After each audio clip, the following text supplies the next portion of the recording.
Pessoal, vamos começar aqui um bate-papo muito bacana. Olha, eu vou falar.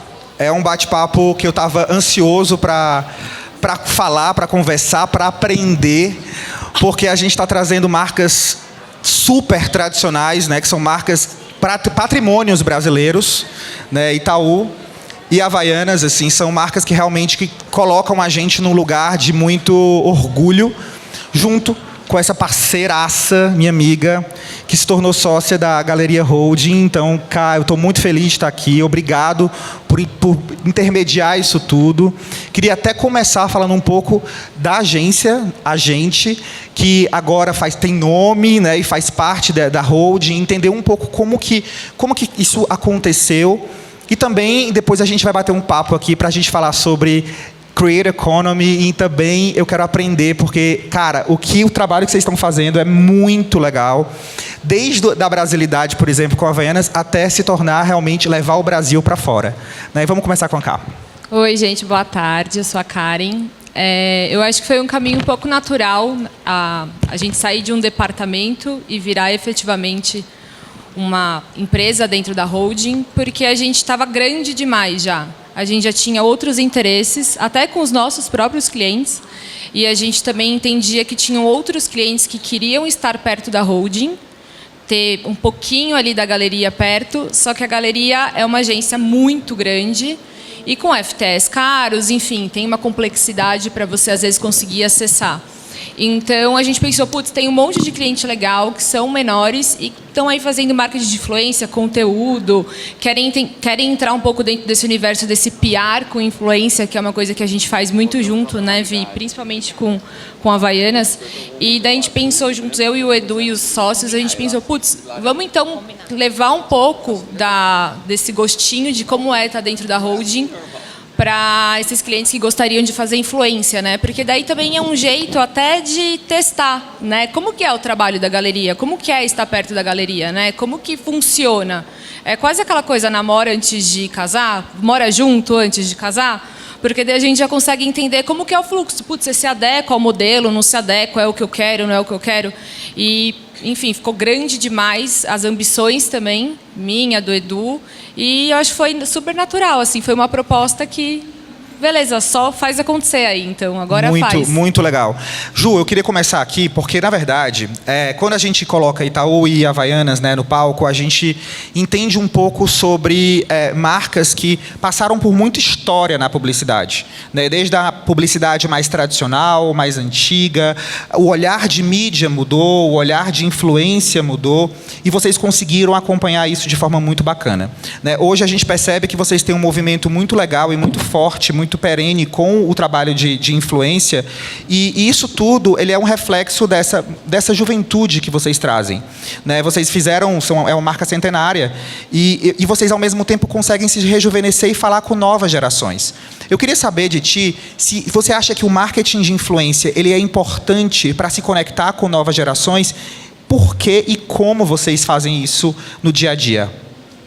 Gente, boa tarde, é um prazer estar aqui com vocês. Estou muito feliz pelo convite, muito feliz de estar aqui representando o Itaú. Estar aqui na plateia com pessoas que eu admiro muito aqui no palco também, mas eu queria reforçar o time que está aqui. E eu acho que, até começando a falar, tem um time aqui da galeria, Def Hits, Maré, são parceiros que a gente está no dia a dia. E um time que trabalha muito integrado, e eu acho que trabalho integrado focado principalmente no cliente. Que eu acho que é por aí que eu queria até começar te respondendo. Realmente, Itaú é uma marca centenária, com um legado aí enorme, a gente já sabe, passou por tudo isso, né, desde a propaganda antiga até o que a gente tem feito hoje, trazer a Madonna para cá, enfim, esses 100 anos aí que se passaram. E eu acho que ouvir o nosso cliente durante todo esse tempo, a gente faz pesquisas, mas não só. A gente está nos eventos, a gente conversa com o cliente, faz almoço com o cliente. Essa troca com eles assim, é constante. A gente usa o cliente até para co-criar produtos, entender o que precisa fazer, o que não precisa. Então, acho que isso é fundamental no dia a dia para a gente, para esse rejuvenescimento também. Esse momento agora que o banco está passando de experiência digital, digitalização também, de se tornar um banco digital, o banco que traz a solidez e a segurança, que é o Itaú, mas também que traz modernidade, Facilidade, né? facilidade da marca. E aí, quando eu olho para o cliente, vai desdobrar lá também quando a gente quer fazer conteúdo, pensa em campanha, pensa em lançamento, pensa em novos segmentos. E é realmente conhecer muito o cliente. Hoje, quando a gente pensa em territórios da marca, eu preciso entender quais territórios de fato se conectem com o nosso cliente. Quais são os passion points, como ele é, o que ele consome, quem ele é em cada rede social, o que ele quer ver, o que ele quer consumir. E aí a gente entra pensando na influência, né? Como eu me conecto com esses influenciadores que fazem sentido para a minha marca, né? Não vai ser qualquer influenciador. Eu falo muito com o time, eu quero co-criar com ele e eu não quero mudar quem é um influenciador. Porque acho que só assim eu vou ter, de fato, uma conexão genuína com aquela E esse é o erro pessoa. mais básico que a gente mais bate. Gente, influenciador não é modelo, ele não está lendo um TP, ele precisa co-criar, é por isso que ele se tornou essa pessoa. Como que a gente estimula isso? Mas, ao mesmo tempo, num contraponto, as marcas também têm suas premissas, né? Então, a gente entende que tem que existir, talvez, um balance, assim, um equilíbrio para poder construir essas duas coisas, né? De co-criar, de estimular a co-criação, mas sem perder também a essência do que a marca quer passar, às vezes um craft, às vezes alguma coisa do tipo. Sim, não, eu falo isso o tempo todo com o time, né? O craft pra gente, por exemplo, eu cuido muito do segmento de personalité, que é um segmento de alta renda, então o craft é fundamental pra gente. E eu não quero mudar o craft do influenciador. Eu quero que ele seja ele. Então eu vou me conectar com influenciadores que se conectem também com a essência, com o craft, com a linguagem, com a identidade visual da minha marca.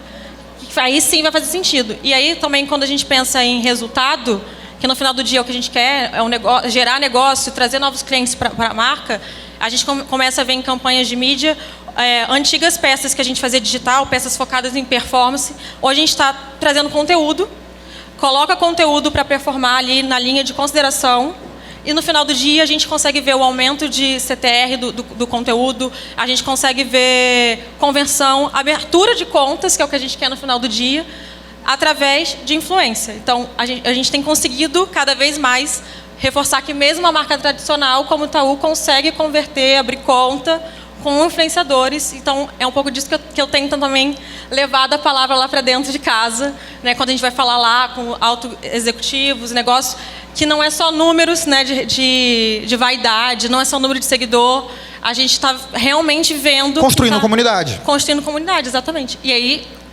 resumindo, a fórmula é muito clara, né?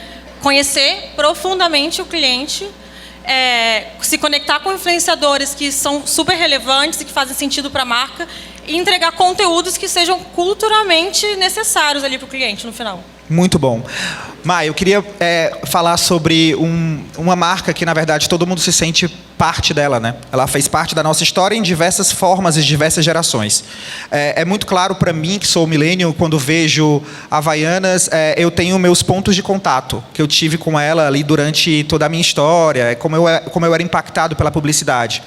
E aí, ao mesmo tempo, outras gerações, por exemplo, o meu irmão já tem um outro ponto de contato e já é apaixonado por um outro tipo de acesso que foi feito. Então, vocês conseguiram criar, através até dos influenciadores, essa questão geracional. Mas, antes de tudo, vocês são brasileiros. Vocês respiram brasilidade. E a gente aqui da Sotaque não podia deixar de falar sobre isso, né? Como que vocês conseguem manter essa originalidade da brasilidade dentro do dia a dia de vocês? E eu vejo que vocês têm várias categorias, vocês trazem desde o humor até a moda, né? Colocar a Havaianas nesse lugar da moda. E agora, mais ainda, nessa internacionalização que já existia, você já viajava no mundo, tinha, mas agora está mais forte, está mais quente. Eu queria entender se a brasilidade é protagonista em todos esses caminhos que vocês fazem. Boa tarde a todos. A gente tem a essência brasileira, né? A gente nasceu aqui, a gente é um produto, uma marca democrática que nasceu no Brasil e tem muita...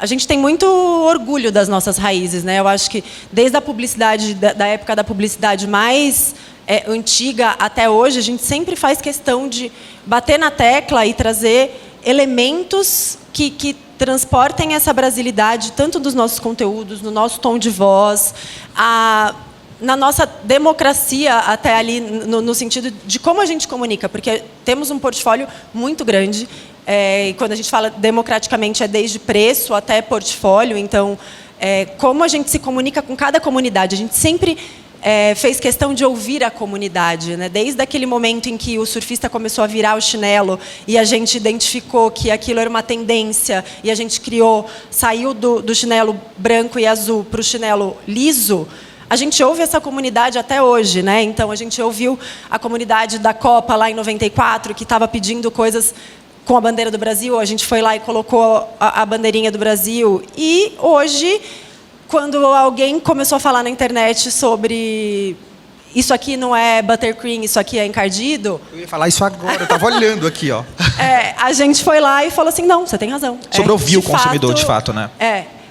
Ouvir essa comunidade. Então, eu ouvi que a gente tem essa tendência de ver muito o que está acontecendo lá fora e trazer para o Brasil, que é um pouco do que você comentou de internacionalização, é o que está acontecendo agora. Mas isso acontece desde quando a Jennifer Aniston vestiu um chinelo e começou a bombar no Brasil. Então, a gente brinca que começamos com o mercado de influência lá atrás, né? Quando a gente começou a colocar a celebridade para usar chinelo e mostrou para todo mundo que, de fato, todo mundo usa, né? Todo mundo usa, desde uma Jennifer Aniston até as celebridades do Brasil. E os influenciadores, que agora estão tendo o seu papel assim, fundamental em expandir o lifestyle mesmo, eu acho que a nossa marca É isso que eu ia falar, porque, na verdade, o produto, ele é um produto que sempre tem lançamentos, novidades, mas ele é um produto que, acho que, ao meu ver, de fora, o protagonista maior são as histórias que vocês contam, né? O produto, ele vai dentro dessa conversa, né, Cá, também, que está totalmente envolvida nesse processo, mas vocês contam histórias muito genuínas e faz com que as pessoas se sintam pertencentes, quase como a criação de um love brand mesmo. Eu acho que também a gente acaba entrando nesse lugar de orgulho do Brasil para o mundo. Eu acho que a gente gosta de contar essa história e trazer novas narrativas, né, também para cá. Eu acho que de diferentes formas, na boca de diferentes influenciadores, seja desde um high fashion até de alguém do humor mais escrachado. A gente vai conseguir contar, porque a gente precisa contar, inclusive, a nossa história para pessoas que talvez não conheçam vai do Defante a Gigi Hadid, né? Tipo, realmente... E eu acho que é esse paradoxo, assim, essa mistura, essa democracia que, de fato, a gente consegue fazer e comunicar para todo mundo, porque é para todo mundo, não é isso? Exatamente. Cá, eu queria muito ouvir também sobre essa responsabilidade de estar ali do lado como agência, de entender primeiro a essência de cada marca, né? Porque eu acho que a dor ou o objetivo ou, enfim, o que realmente uma marca está olhando é diferente de outra. E, ao mesmo tempo, a gente tem que entender que todas elas têm objetivos, mas existem formas de entregar. Do lado de agência, como que é esse olhar de vocês para conseguir traduzir através do que, por exemplo, um criativo da agência criou para o digital, para a influência, para essa conversa? Eu acho que o que acontece, falando, né, da Galeria Holding, a gente tem a beleza de ter um ecossistema inteiro dos clientes dentro da casa, né? Então, a gente está extremamente conectado desde o momento do porquê eu quero fazer, no caso de Itaú, recentemente, EMPS, que é um novo serviço que a gente passou a prestar para os correntistas de Itaú Empresas. Pessoal aqui de Itaú Empresas, por favor, né? Quem for sócio único pode pedir por EMPS. E a gente vai, desde a criação do conceito, a gente está lá, né? Por exemplo, no caso de Itaú, está lá a Stephanie e o time da Stephanie, tipo, ouvindo e entendendo já e buscando como que eu vou falar sobre isso, como que eu vou respeitar essa parte criativa do conceito, essa coisa mais cabeçuda, e como que eu vou, né, levar para o influenciador para ele tornar isso mais palatável. Que eu acho que a influência... Eu tenho aqui 2 clientes que são gigantescos, só que o que acontece? O banco... É difícil alguém querer falar com o banco, né? Normalmente, o que o Itaú quer? É dívida, meu Deus, esqueci de pagar, não sei o que lá. Então, tipo, como que você torna a comunicação do Itaú sexy e, tipo, nossa, isso é para mim, olha que legal, para o influenciador, também é um mega desafio. Então, a gente tem que entender a dor da pessoa primeiro. Por exemplo, vou usar IMPS porque foi a última coisa que a gente fez e foi muito legal porque foi muito nichado, né? A gente falava com o nicho de, por exemplo, mecânicos. Cara, a gente vai ali é no problema do mecânico. Específico, né? É muito específico. Então, e as pessoas não curtem falar com o banco. Como que a gente faz isso ser mais legal, assim, sabe? E a gente, estando nesse ecossistema, esse motor enorme que é a holding, a gente consegue estar sempre conectado e o entendimento é muito claro, né? A gente respeita muito todas as premissas de todas as contas, tal. E são contas que estão há muitos anos. A Havaianas tem menos tempo, mas todo mundo já sabe, né? Conhece a história de Havaianas. Itaú está com a gente há mais de 30 anos, contando com a época que era DPZ, né? Então a gente, conhece Itaú junto com eles. Eu acho que é uma construção em conjunto. E Havaianas, por outro lado, todo mundo se sente um pouco dono de Havaianas, né? Que foi o que você falou. Até esse case de Buttercream começou com uma reunião lá na galeria com a Camila Coutinho, que eu te contei, inclusive. Sim, eu até estava pensando, foi lá que começou isso, Foi lá que né? começou toda essa história que ela ia ser... Super viralizou, né? E daí ela super foi pra orgânico Cannes. também. Exato. E daí ela falou, eu vou pra Cannes. Eu vou ser speaker em Cannes. Daí a gente se olhou e falou, você topa usar Havaianas? Daí começou todo mundo falar, nossa, que Havaianas linda, que Havaianas linda. E era essa Buttercream. E daí as pessoas começaram a falar, era a Havaianas da Camila Coutinho. Virou, antes de ser a encardida, era a Havaianas da Camila Coutinho. E, nunca a gente imaginou que ia virar a Havaianas. Ela levou vou dizer mainstreaming, mas não é, né? Ela levou um pouquinho mais ali pro mainstreaming para a galera ver. Saiu da bolha só Ela deixou cool, né? do nosso site exato. e do nosso Instagram. Ela levou lá para fora e a gente surfou uma onda que... E, cara, é muito difícil hoje em dia isso acontecer. Isso acontecia muito antes. Né? Antes existiam aquelas peças principais de influência, principalmente quando a gente fala de moda, e elas conseguiam ditar tendência. Hoje em dia, a dispersão do conteúdo ela é muito maior. É muito difícil para uma marca chegar lá e falar que ela está ditando uma tendência, né? Muito. É a comunidade que dita a tendência A marca e a gente segue a A tendência, marca né? segue. Ela Exatamente. segue também, e ao mesmo tempo ela constrói, né? Ela não dita. Né? Mas assim, no caso desses que aconteceu, talvez vocês nem esperassem todo esse fenômeno, mas ele acontece às vezes numa reunião de brainstorming que você quer entrar em uma conversa. Exatamente. E quando é original, quando é verdadeiro, de verdade, as coisas realmente podem entrar em outro tipo de caminho, né? Porque o objetivo ali foi, a Cami vai estar em Cannes, ela vai estar sendo speaker, mega girl boss, toda linda, maravilhosa, nada mais brasileiro do que estar ali apresentando com uma Havaianas no pé. Sim. E daí isso aconteceu e daí a gente agora está com a mesma questão em Copenhagen, por exemplo, que virou Havaianas, todo mundo usando em Copenhagen Fashion Week. que teve a tendência que viralizou no TikTok sobre Copenhagen Way. Não, isso não é o Exatamente. Copenhagen Way, é o Havaianas Way, é o Brazilian Way, né? Porque Exatamente. isso daqui já existe aqui há muito Inclusive tempo. teve um collab para isso, né? Vocês lançaram uma Havaiana 3D, talvez. A gente já tinha essa Havaianas 3D junto, em collab com a Zellerfeld, né, no Pipe, e a gente entendeu que o Copenhagen Fashion Week era um grande momento de ascensão de moda, ali já vem de uns anos de ascensão de Fashion Week, que as meninas mais legais fashions estão indo para lá, então a gente falou, cara, vamos lançar essa collab lá, que você tem que entrar no site, você escaneia seu pé, ela é de fato 3D, e a gente lançou junto com uma marca que estava desfilando. Muito e fez legal. um shooting ali com algumas brasileiras que estavam lá também. E daí, por exemplo, eu acho que o trabalho de influência dentro que a gente faz hoje em dia, ele não é descolado de social, de conteúdo, porque, por exemplo, a gente tem a Camila, daí a gente constrói essa história, daí vem social, daí entra encardidas, daí Tudo linkado, né? Se a coisa não vai indo muito em conjunto, vira uma conversa do influenciador ali, falou, pronto, daí morreu, até você conseguir puxar isso de novo, se não tivesse começado ali a Camila, virou a Havaianas da Camila, e daí isso expandiu, as pessoas não teriam visto, talvez, com a mesma atenção, nossa, é uma Havaianas encardida, e isso virar, um pronome do chinelo, entendeu? Acho que a gente sempre precisa ter um endosso, né? O endosso ali é sempre importante, porque por mais que tenha uma comunidade falando muita coisa, quando vem alguém e endossa... E sabe o que eu acho também interessante? É a forma como vocês assumiram a mudança de nome. Sim. Sabe, eu acho que essa conversa... Foi em segundos. Então, assim, vocês cortam o nome que ele era e falam, vocês que dão o nome. Ou seja, o cliente diz quem a gente é. O cliente está nesse lugar importante, né? De falar pra gente, de construir. Eu acho que essa linguagem mútua da marca com o cliente, ela é fundamental.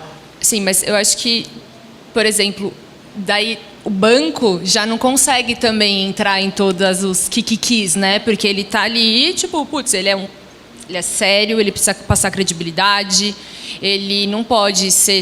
Ele pode ser engraçado até certo ponto, porque eu não vou investir meu dinheiro... Ele tem as premissas dele, mas ao mesmo tempo eu sinto que existe uma variação muito grande na comunicação mesmo, assim, essa leveza.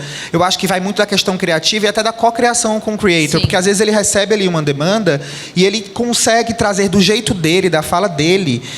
Até ia te perguntar, Ju, sobre isso, assim, sobre quais são os erros, na tua opinião, de quem vai trabalhar a influência, que está do outro lado como marca, e fala, cara, isso aqui eu não acredito, ou isso não funciona, esse caminho é um caminho mais estratégico.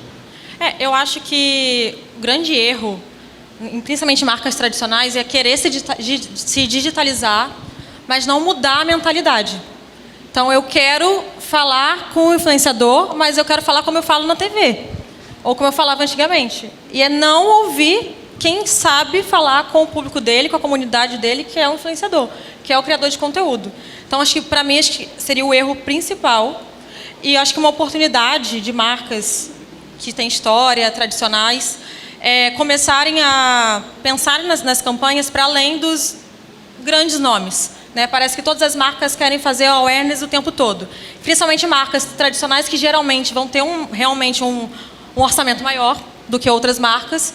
E eu acho que falta ter coragem, talvez, de fazer outros tipos de campanhas com outros nomes que não sejam tão grandes assim. Até trazendo o exemplo de Itaú Emps. A gente acabou de lançar um novo segmento do banco. A gente fez uma campanha 100% digital. Em momento algum, a gente pensou em falar na TV. A gente realmente trouxe influência. Foram mais de 20 nomes de influenciadores que a gente tem trabalhado. 2 eram grandes nomes, que falavam com o Brasil todo. Outros eram extremamente nichados no seu território.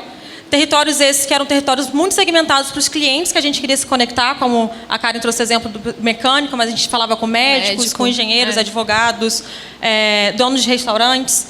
E a gente trouxe influenciadores dentro de cada um daqueles segmentos e com diversidade de região também.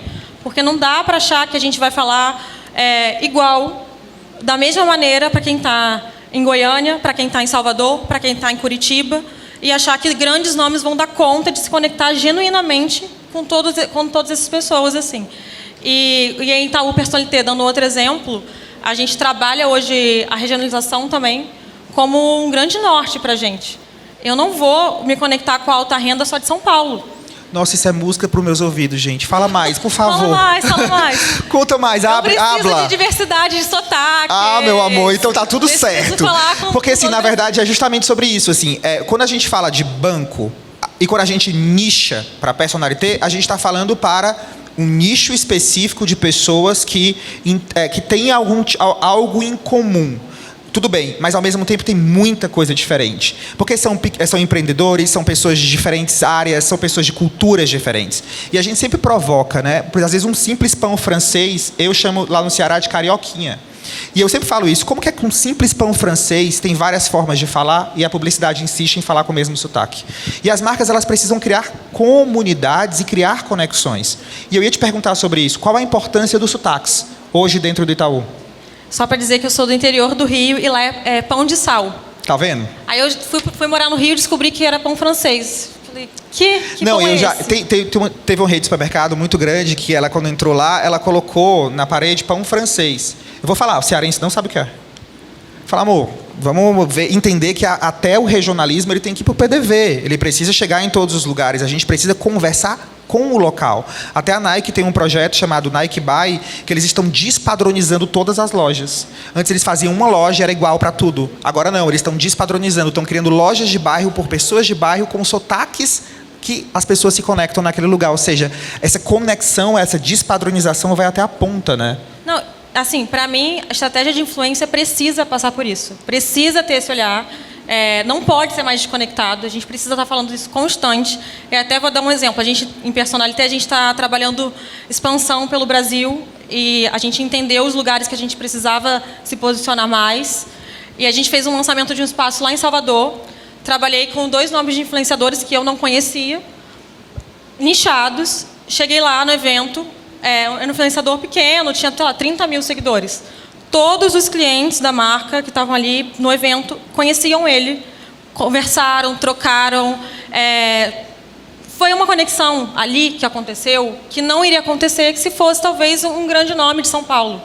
Não, e tem gente assim, eu sempre gosto até de debater, porque as pessoas falam assim, é micro-influenciador regional. Por que micro-influenciador regional? Tem big names regionais que andam de segurança na cidade, tanto sucesso que faz, mas talvez num estado do lado ninguém conhece. O Brasil é muito grande, né? É multicultural.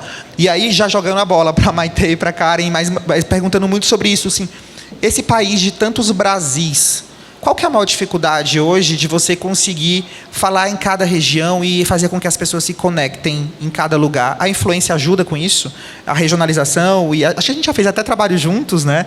Pegando pessoas assim, de vários lugares e criando cada um com o seu sotaque, com a sua forma de falar, fazendo a brasilidade acontecer de verdade, né?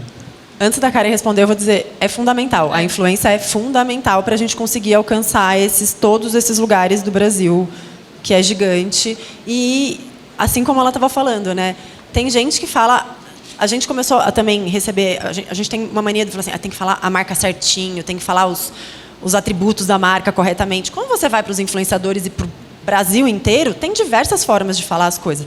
É tira, é correia, é chinela, é várias coisas. E antes a gente se preocupava muito em... Não pode, tem que ser certinho, tem que ser isso. Não, hoje a gente vai deixar... Se ele quiser falar chinela, ele vai falar. Se ele quiser falar correia, ele vai falar. Porque ele precisa se conectar. Só assim ele vai conseguir se conectar. Até porque quem segue ele, fala igual a ele. Exato. E até o Havaianas. A marca chama Havaianas. Muita gente fala Havaiana. Hoje a gente também respeita. Que legal que isso. é uma forma de falar também, né? De diferentes lugares. E eu acho que a palavra é respeito mesmo, né? Eu acho que tipo, de aceitar mesmo a origem que aquela pessoa traz para determinado produto, tema, nome.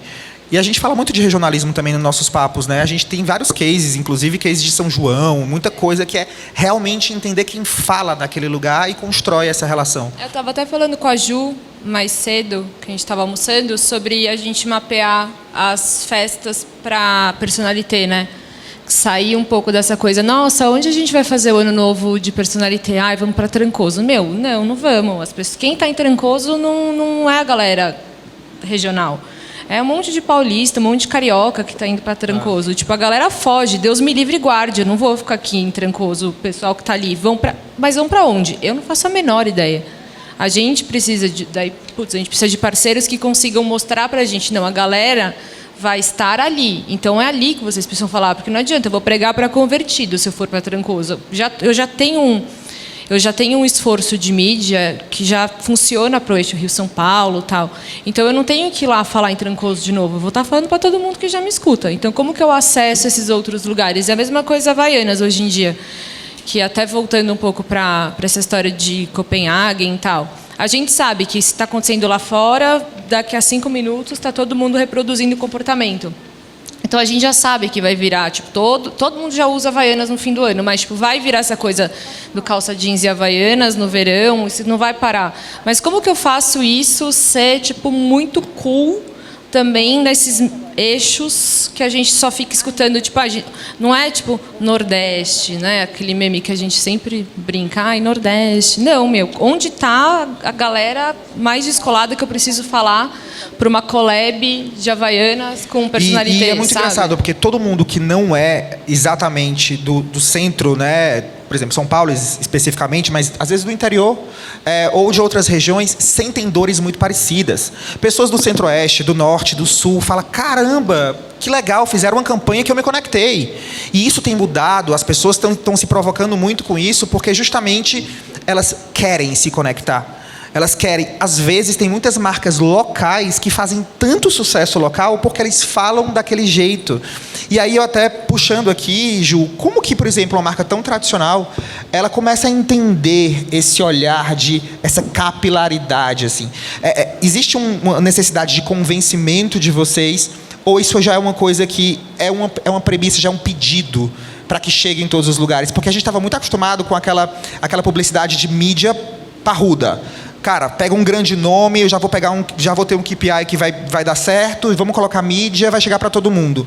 Mas está mudando, né? Porque as pessoas estão querendo se conectar, e tem muitas personas, não é mais só colocar ali um VT e chegar em todo mundo. Não é só chegar, é se inspirar, é se conectar. Sim, não tem como mais a gente achar que a gente vai o tempo todo falar com todo mundo em todo lugar.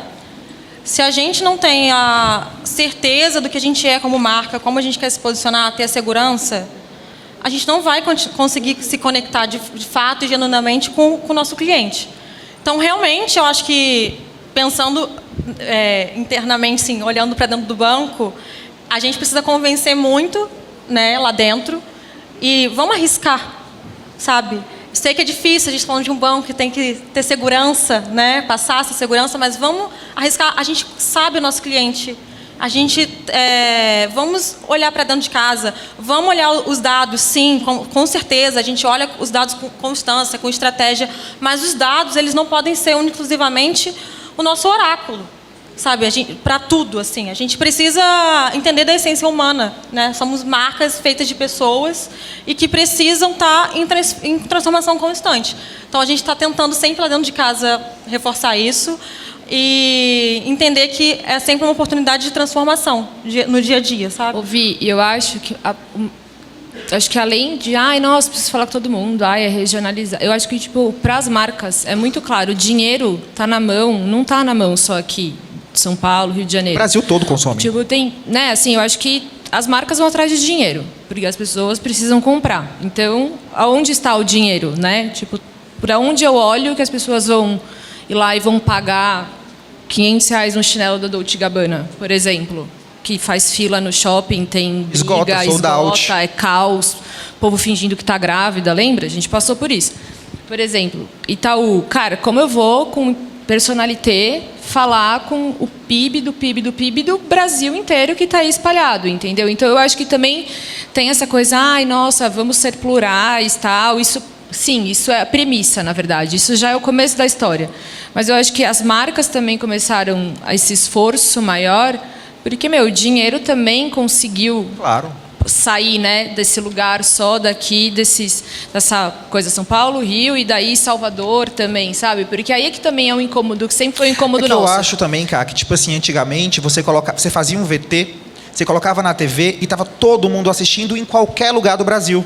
Porque aquele era um canal. Depois que as pessoas começam a se dispersar e a própria geração começa a não estar mais olhando, sim, é como eu chego nessas pessoas. Aí começa a existir algumas interrogações do tipo, eu preciso chegar. E aí, qual é o caminho? E a primeira marca que fez isso muito bem, até se tiver alguém da Natura aqui, eu amo a Natura mais que tudo na minha vida, mas foi Boticário. Sim. Que eu lembro quando o Boticário fez a campanha de Relicário do Amor, que foi a primeira campanha 100% regionalizada do Boticário para o Dia dos Namorados.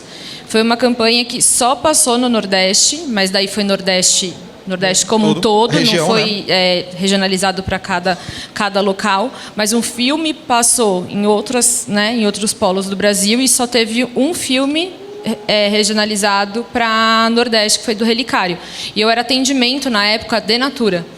E eu lembro que foi, um fato, assim, aconteceu, tipo, um boom na nossa cabeça. A gente falou, cara, a gente, tipo, é uma marca maior que Boticário, e a gente não está conseguindo ser tão plural quanto o Boticário. E é muito legal, entendeu? Essa verdade, assim, porque é isso, assim, eu acho que a gente tem que estar sempre aprendendo, né, olhando, se inspirando, bebendo de ideias e buscando realmente, eu acho que é a humildade de tipo, eu só sei que nada sei, né, e todo dia a gente tem que aprender um pouco, né. Mai, eu queria te perguntar uma coisa sobre...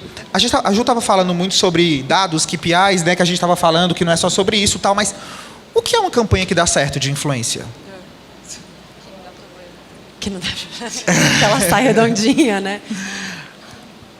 Cara, eu acho que depende do objetivo daquela campanha, né? Eu acho que vão ser diferentes objetivos, porque campanhas de datas sazonais, né? A gente fez recentemente Dia das Mães, Dia dos Pais, e a gente falou assim, cara, a gente precisa vender, a gente precisa converter.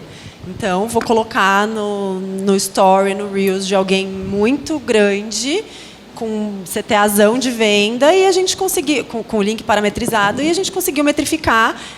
E até a gente começou a fazer de uma forma um pouquinho diferente que a gente não fazia, sobre patrocinar os stories e etc. E a gente viu isso converter muito positivamente para a gente. E uma coisinha simples que a gente mudou ali no nosso no formato de trabalhar, a gente viu que isso converteu muito positivamente e agora a gente está replicando para todas as campanhas sazonais que a gente está fazendo. Eu tava falando sobre isso mais cedo. O poder hoje que você trazer assets criativos, nativos digitais e envelopar com mídia, ele é muito mais potente no termos de conversão do que peças de KVs que são... o social puro, né? Exatamente. Tipo, o KV a gente foge bastante de trazer o KV para o social, porque eu acho que foi um grande aprendizado, porque a gente quer hoje como marca, a gente entende que a gente precisa de um KV redondo para estar na loja, para comunicar um PDV, para explicitar um pouquinho mais da minha campanha. Organizar também os mercados, para né? integrar todas as frentes. Mas no social, qual que é o elemento principal desse KV? Puta, é uma cor, é uma paleta? Aí eu vou pegar isso e vou trazer para o social, porque eu não posso replicar o KV como é, porque isso não vai trazer. E a gente estava até discutindo internamente sobre a questão do scroll, né? Que a pessoa está ali fazendo, tá passando, e às vezes você recebe um KV patrocinado, você passa. E parece que existe uma pesquisa já que você, quando recebe um patrocinado, impulsionado, que foi feito por um conteúdo nativo digital, ele retém muito mais, porque as pessoas estão acostumadas com esse tipo de contato. Antes, foi essa semana que eu vi, as pessoas antes estavam ficando 5 segundos num conteúdo. É menor que um bumper ad, então. Morreu o bumper ad, as pessoas não veem mais. As pessoas agora elas têm um olhar de 1,4 segundos. Tipo, cara, não tem tempo assim. Tipo, é 1,4 segundos. Tipo, você nem piscou, passou. Então, é um desafio muito complicado mesmo. Reter. Tipo, não tem. É a pergunta do milhão. Vai ficar todo mundo aqui. Eu acho que é. Não, eu acho que tem muito do feeling, né? Assim, a gente também não pode perder essa coisa do, putz, eu acho que é isso. Sabe? Vou para esse lugar. Por exemplo, a gente, agora mesmo, tem uma creator que a gente gosta muito, a Nathalie, que ela é uma menina que do nada apareceu, começou a fazer alguns conteúdos super ousados. Eu e o Vit aqui do meu time, a gente está mega feliz de fazer a Nathalie. Como que a gente pensa em também surpreender, assim, sabe? Fazer esse publi, que na verdade não é quase publi, é o antigo product placement, né? Que estava lá atrás. Sim. E como que a gente está quase voltando um pouco para esse formato de product placement, usando o creator agora, assim, sabe? Isso com Person... Nossa, tá convertendo demais, Exato, gente. a gente fez muito isso em editoria com Person, assim, tipo, vai lá no Miami Open, daí, tipo, eu não vou ficar... Né? Tipo, olha aqui meu cartão, galera. Tipo, não, eu vou lá, a menina tá comprando alguma coisa, ela, passou. Tipo, fala, nossa, fulana usa Person, eu também quero, sabe? O benefício tal, não sei o quê. Então, eu acho que é um pouco disso que a gente está, pelo menos, olhando, assim. Está indo mais quase com product placement, para essas marcas, claro. Sim. E puxando esse gancho, o que é que as pessoas faziam e as marcas faziam muito na influência que hoje em dia se fala, cara, já deu? Eu acho que não trabalhar com autenticidade, não trabalhar da melhor forma que é do influenciador. Eu ainda vejo muitas marcas fazendo isso, tiram a essência do influenciador. E é uma coisa que, gente, se algum influenciador que trabalhou comigo, se eu fiz isso, por favor... Desculpa, me desculpe, não fui eu. Porque eu não acredito nesse tipo de influência real, assim. Então, eu acho que, para mim, está nesse caminho. Se a gente não for autêntico, não deixar o influenciador ser do jeito que ele é, a gente não vai ter o resultado que a gente espera para a nossa campanha. Não vai ser o sucesso que a gente quer. Não vai se conectar, de fato, com o nosso cliente. Que é muito sobre a questão do interromper e entreter, né? É sobre isso também, né? Você não quer mais interromper o público e fica até chato. A marca fica chata, fica mal vista, interrompendo. É muito sobre como ser criativo e entreter através de um conteúdo que foi patrocinado.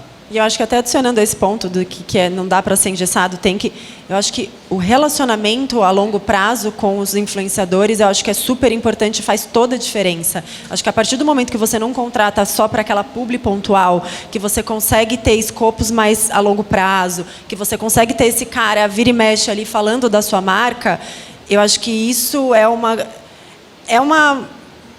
um ponto positivo muito para a relação entre influenciador e marca, porque a gente consegue chegar a lugares que a gente não chegaria contratando ali pontualmente, e porque a audiência dele vai ver que, de fato, ele usa, está no dia a dia, está com a família. A gente tem o nosso case, que é a Sabrina Sato, né? Assim, a gente está com ela já tem uns 3 anos, e a relação ela só melhora porque a gente ela sabe sobre a marca, ela fala facilmente sobre isso. E, óbvio, outros influenciadores, né, menores, não uma celebridade como ela, a mesma coisa. Porque a gente está no dia a dia da pessoa, a gente está no churrasco, a gente está na viagem internacional, na viagem com a família. Elas avisam, né? As pessoas avisam a gente no final. A gente, tipo, eles falam, daqui a 2 meses, daqui a 1 semana, eu vou fazer tal coisa. Bora, né? Vamos. Tipo, legal. E daí não é um vamos, tipo, vamos...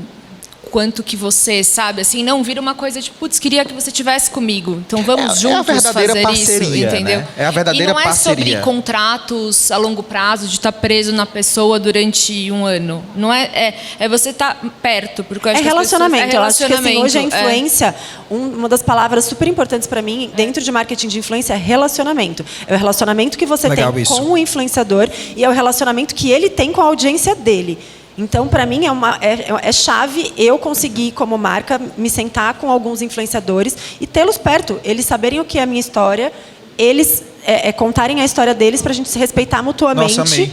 E ter cada vez mais conteúdos orgânicos no sentido de genuínos. Reais, né? genuínos. E eu acho que traz muito mais credibilidade, tanto para a marca quanto para o influenciador. E o público, de fato, acredita naquela relação, acredita que, de fato, é cliente, e é isso que a gente quer. Eu quero trabalhar com influenciadores que usem a minha marca, gostem da minha marca e que realmente vão transmitir aquilo pro público dele. E também mas pra quem pra não é a cura- influenciador, também tudo bem falar, gente, eu não uso a marca e tá tudo Então, certo. mas para a EMPS foi uma das estratégias, inclusive, quando a gente era cliente fez de verdade, EMPS, né? A primeira coisa, o primeiro conteúdo, eles não eram clientes. A gente chamou de unboxing. Porque era lançamento Tipo, da era um marca, lançamento, não existia. entendeu? Tipo, então a gente falou, cara, eu fui convidado para testar esse negócio aqui, eu vou contar a minha experiência. Óbvio, era óbvio. Quase um review, né? É, óbvio que eles eram contratados, óbvio. Mas assim, a gente não contrata, a gente não faz curadoria para o banco se ele não for um cliente personalité, por exemplo. Óbvio. Se não for Se não um estiver cliente conectado com, de empresas. fato, o que a marca quer Porque, e pede, né? Se não é aquela história a pessoa tem o Galaxy, mas ela usa no dia a dia o iPhone. Daí ela vai, tipo, faz eu vi um todas dia as desses coisas. isso. Então, é o famoso. A pessoa vai lá, fala no telefone para todo mundo ver com o Galaxy. Daí, quando tá tirando foto na festa, tá lá o iPhoneão lá no espelho. Daí você fala, meu, que merda. Tipo, é óbvio que ela tá fazendo isso só por conta do E pega mal, né? Não, pra pega todo mundo, péssimo. eu acho. Então, Tem é a que ter mesma muito coisa. cuidado, Imagina para o banco, se ela passa um cartão que não é dessa instituição. Ou imagina para a Havaianas, se ela vai lá e usa Por isso Kenner. que foi o que a Tipo, Mai falou. Não, é o pior cenário. É importante ter relações a mais longo prazo, porque você constrói isso, mas o que acontece hoje em dia também é as pessoas fecham muito pontual. E aí também não dá para você também garantir que o creator vai estar conectado com aquela marca por tanto tempo, porque ele foi pontualmente. E é o trabalho da pessoa também, a gente tem que respeitar. Se amanhã ele vai estar com a minha concorrente, cara, é isso. Se eu quiser esse cara por um longo prazo, a gente vai ter que sentar e construir essa relação, né? Pessoal, a gente está chegando no final. Eu queria saber se alguém tem alguma pergunta que queira contribuir. Ai, meu Deus. Oba, adoro perguntas. A Rafa tá aí? Tá ali ela. Ela vai levar o microfone para vocês. E vamos bater um papo agora também. Temos 2 perguntas aqui, ó. Boa tarde, meu nome é Roberta, trabalho com assessoria de micro-influenciadores e vim de Montes Claros. Aí minha pergunta é mais para Havaianas, pessoal da Havaianas. Lá em Montes Claros tem a fábrica da Alpargatas, que tem um museu fantástico. E o que mais me chamou a atenção foi a paixão com que as pessoas apresentam aquele museu, mostrando lá da Jennifer Aniston, todas as partes. Quando o seu colaborador vira o seu influenciador, como vocês veem isso do pessoal que está trabalhando em cada uma das fábricas, que vira o seu influenciador mesmo, local? Obrigada pela pergunta. E sim, a gente tem uma super fábrica lá que a gente se orgulha muito e a gente tem relações com as cidades que a gente tem fábrica, né, no fim do dia. Isso já aconteceu, a gente já fez... Ano passado, quando a gente entrou com o filme de Olimpíadas na televisão, a gente colocou algumas pessoas de fábrica participando do filme de TV mesmo. Então, assim, a gente se orgulha muito do orgulho que essas pessoas têm em trabalhar com a gente. No passado, a gente teve... Logo que a Juliette saiu do Big Brother, a gente contratou ela porque ela tinha essa história dela ser de Campina Grande, da família inteira dela ter trabalhado na fábrica de Havaianas. Então, a gente fez um mini-doc com ela, indo na fábrica, falando com as pessoas da fábrica. Então, isso pra gente é essencial. E hoje em dia, a gente vê isso se materializar com os vendedores de loja. na customização. Isso viraliza muito no TikTok, por exemplo, dos vendedores customizando Havaianas e isso viralizando no TikTok. Então, a gente precisa ter um cuidado, porque no fim do dia ele é um colaborador da empresa, com aquele escopo dele, e então a gente tem, né, tá muito bem respaldado quando a gente quer fazer alguma coisa, mas a gente super engaja e a gente adora esse tipo de trabalho, vamos dizer assim. Eu acho que, e um dos maiores cases com isso, até já entrando aqui, eu acho que é a Natura com as colaboradoras, né? Que elas antes eram as consultoras de venda da revistinha, e daí, enfim, a revistinha, cadê a revistinha? Ninguém mais é revistinha. E hoje em dia elas são, né, consultoras online, e hoje em dia a gente tem consultoras influenciadoras, na verdade. E essas consultoras influenciadoras, elas têm mais de 100 mil, 200 mil. A gente tem uma consultora influenciadora com 1 milhão de seguidores. Então, a Farm faz muito isso bem. Ela, né? É absurdo. A mulher vai e, e ela não é que ela está falando de outras marcas, não. Ela é consultora e influenciadora Natura. Ela sustenta uma rede familiar inteira vendendo Natura e sendo consultora e influenciadora. Então, tipo, é muito importante a gente olhar para isso. É que a Natura ela trabalha, né, com venda direta, tem uma outra parte. Mas você vê tipo, o amor pela marca e ela levando isso, tipo, muito mais a sério do que talvez ela precisasse, assim, sabe? Essa coisa do... Tipo, o McDonald's também tem muito isso. As pessoas das lojas, hoje em dia, elas sentem muito orgulho de estarem ali à frente, assim, sabe? Sendo esse receptivo da pessoa dentro. Então, é um trabalho, eu acho que... Eu entendo que é um trabalho muito das empresas, né? Assim, de endomarketing, mas eu acho que quando a gente faz a publicidade, falando da agência, assim, de um jeito que eles também sentem prazer e gostam disso, eu acho que é natural. A pessoa fala, que legal, vou falar também. Eu quero ser uma Juliette, eu quero ser e é o uma verdadeiro personalidade, influenciador, sabe? né? É quem está de dentro, né? É quem realmente acredita naquilo. É quem vai vender. Se ele não vender... Temos uma pergunta aqui também. É mais para a Júlia, eu acho. Quando a gente pensava em marketing de influência antigamente, assim, a gente pensava primeiro, tipo, é uma marca de maquiagem, uma influenciadora de beleza, pronto. Ela vai fazer o conteúdo nativo dela. Hoje a gente já vê um alcance maior. Então, um banco, por exemplo, não necessariamente é uma influenciadora que fala do ramo financeiro. Pensando nisso, qual critério utilizar para escolher influenciadores que não tem nada a ver com esse ramo? E como você acha que é possível medir essa influência? É por credibilidade? É por congruência de valores com a marca? Enfim, deu para entender? Excelente pergunta. Muito bom. Bom, é isso. Banco, todo mundo aqui com certeza tem conta bancária, né? Então, é necessário, é um serviço que todo mundo precisa. Eu tenho influenciadores que são focados em investimentos, são embaixadores da marca, que vão falar com esse público de investidor, mas eu tenho todos os territórios da marca que eu quero falar. Então, falando de personalité, tênis é um dos nossos territórios principais depois de investimento, porque eu sei que meu cliente consome, gosta de tênis, é apaixonado por tênis. Moda, gastronomia, viagem também. E eu consigo plugar os meus produtos, os meus serviços em todos esses territórios. Então, eu estou trabalhando com lugares de paixão das pessoas, que elas amam estar ali, se conectar, e eu consigo, depois também, de alguma maneira, vender o meu produto no final. Então, conheço, sei qual é o passion point da marca, sei qual é o território do cliente, sei qual é o passion point do cliente e o passion point da marca que eu quero, e a partir disso eu vou olhar quem são os influenciadores. Quem está ali falando de tênis? Né? Hoje eu tenho embaixadores da marca que são atletas de tênis. Mas não só, tem pessoas que consomem tênis. Eu estou patrocinando como Itaú Miami Open, eu estou lá levando pessoas que querem falar de tênis. E aí eu vou além, né? Quais são as experiências que eu estou transmitindo? Porque além de vender produto, eu tenho experiências como marca, né? Então a gente patrocina o Rock in Rio, tem o The Town, aí trouxe o exemplo do Miami Open. Então eu tenho que ir além do segmento financeiro para me conectar no dia a dia das pessoas enquanto elas querem consumir. Semana de moda também a gente faz muito, porque o meu cliente está lá. Então, acho que... Não sei se eu respondi. Pessoal, a gente vai encerrar esse papo, a gente já vai engatar para um outro papo muito legal. Então, fiquem aí, que a gente já vai chamar a próxima turma. Temos mais uma pergunta? Dá tempo. Primeiro, parabéns por juntar nesse painel duas das marcas que mais fazem parte da base da cultura brasileira. Então, super legal, parabéns. E parabéns para a agência por atender essas duas marcas. Minha pergunta é o seguinte, o nome do painel sugere que o ambiente digital é apartado da identidade da marca e não parte dele. O que, para o caso dessas duas marcas, talvez seja verdade, porque tem o banco, tem o banco físico, é uma sandália física e, portanto, existe um trabalho de transferência para esse ambiente de toda essa identidade. Acho que a Havaianas não tem concorrente digital, mas o banco tem concorrentes digitais nativos. C6, Will, vou falar Nubank, estava quase esquecendo desse pequenininho aí. Esses que nascem no digital saem na frente de vocês na construção de marca? Que pergunta boa, adorei.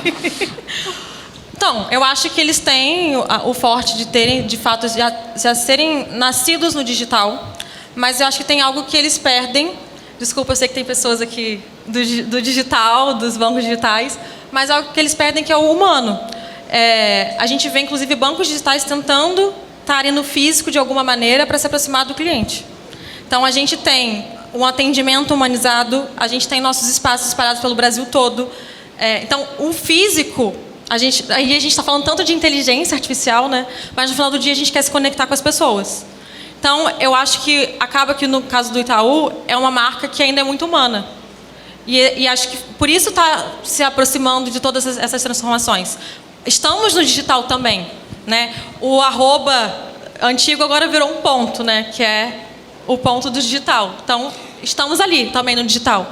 Mas não esquecer de onde a gente veio, do nosso legado, que é o contato do humano. E até também, assim, complementando, eu acho que existe uma coisa de credibilidade. Então, era isso que eu ia falar. Né? A credibilidade, eu acho que é uma construção a longo prazo. Né? Ninguém constrói uma credibilidade sem história. Sim. Né? Acho que a credibilidade ela chega com a construção de uma grande história que você vai construir. Então, assim, até falando de personalité, que existe uma tendência de você investir o seu dinheiro lá, né? Você deixar o seu dinheiro lá e não só fazer transações, e, né? O personalité está aí para isso. Eu acho que ele cumpre um papel de credibilidade que é onde você se sente seguro, né? De colocar o seu dinheiro para render. Então, eu acho que, me metendo na tua resposta, eu queria pontuar a questão da credibilidade, que eu acho que é muito importante. E, por exemplo, eu acho que banco é o maior lugar, eu acho que a gente pode falar sobre isso mesmo, porque, meu cartão clonou, aconteceu algum problema.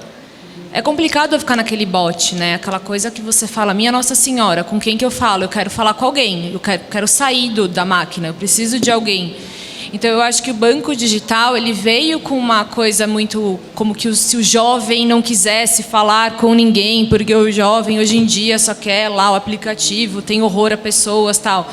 Mas na hora do vamos ver, quando a gente tem algum problema, quando eu vou investir o meu dinheiro, quando eu vou tomar uma decisão mais complexa, é legal, é muito importante eu ter alguém ali para entender com quem eu estou falando. E esse jovem ali, quando começou o Nubank, quando começou toda essa história, esse jovem ele cresceu. E esse jovem hoje em dia quer entrar com financiamento. E daí esse banco ele não tem condição, às vezes, de dar esse financiamento para esse jovem, porque ele não tem esse serviço. E daí o jovem vai e fala, qual é o banco que eu vou procurar para conseguir hoje em dia estar junto comigo para esse novo passo? Então eu acho que o Itaú, que o Itaú é o Itaú, né? Mas assim, a gente consegue ter o jovem hoje em dia, o empreendedor, esse empreendedor que a gente fala, dentro do banco digital. A gente é um banco digital hoje em dia, a gente tem dentro de EMPS, mas ele sabe que se ele quiser ligar, tem o telefone para ele ir lá recorrer, sabe? Então eu acho que essa coisa do eu poder escolher, né, Ju? Eu acho que esse é a beleza da história. Eu posso às vezes não querer falar com ninguém, mas às vezes eu preciso falar com alguém, sabe? E no final do dia, quando eu tenho um BO, eu vou pegar a mão, vou ligar pro meu gerente, vou falar no WhatsApp, Pelo amor ele sabe de o Deus. meu nome, sabe onde eu moro, sabe da minha família, sabe muitas coisas sobre você. Inclusive, o seu momento de vida, o que você está passando, vai te orientar. E assim, eu sei de histórias de gerentes que orientam sobre vida, quase uma terapia ali. Então, assim, tem essa proximidade que o 100% digital não vai ter. Gente, muito obrigado. Obrigada. Vocês que estão aí, fiquem aí, que a gente já vai engatar com outro painel muito bom também. Obrigado.